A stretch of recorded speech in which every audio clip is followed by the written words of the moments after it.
So today we have Ruby Finds a Worry. This is by Tom Percival. And this is a really great book because while we read it, we can think about times that we have had a worry and what we've done about our worries. All right, so let's start. Ruby finds a worry.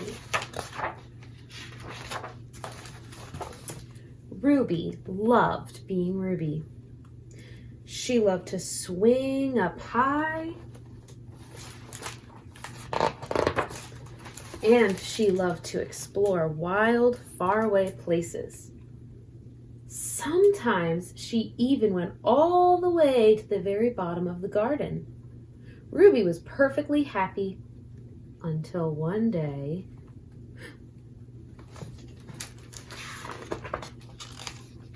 she discovered a worry.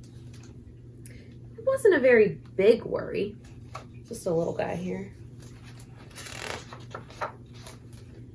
In fact, it was so small that at first, Ruby hardly noticed it. But then the worry started to grow. Each day, it got a little bit bigger. Have you ever felt like that? Like your worry is growing? What do you do to get rid of it? It just wouldn't leave her alone. It was there at breakfast, staring at her over the cereal box, and it was still there at night when she brushed her teeth.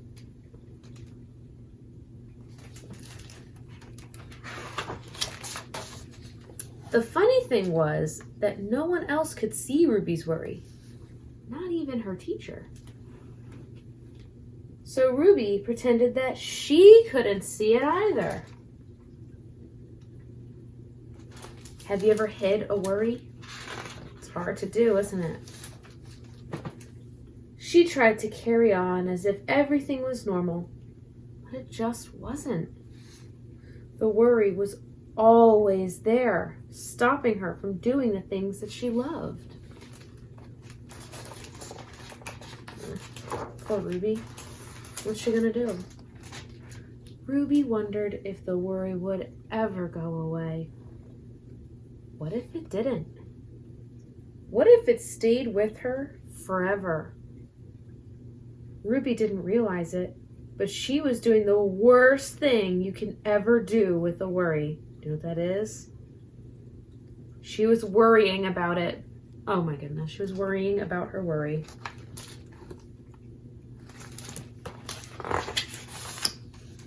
Now the worry was enormous.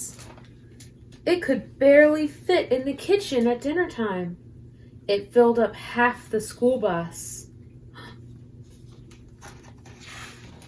Big worry. What should she do? How should she get rid of her worry? And it took up whole rows at the movie theater. The worry became the only thing that Ruby could think about, and it seemed like she would never feel happy again.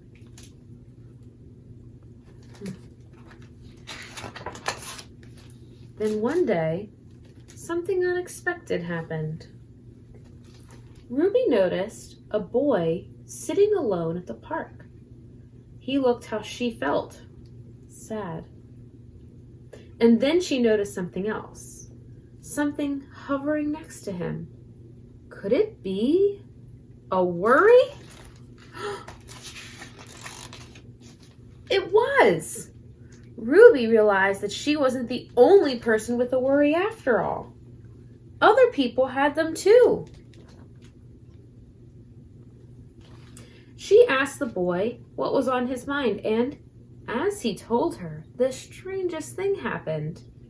His worry began to shrink. Have you ever met someone else with a worry? I get worries all the time.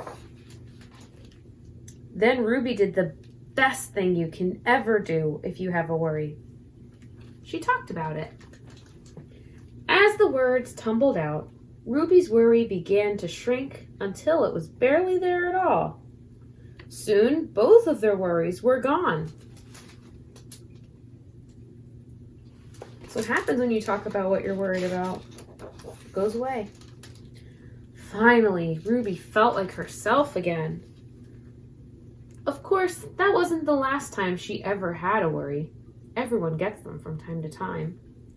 But now that she knew how to get rid of them, they never hung around for long.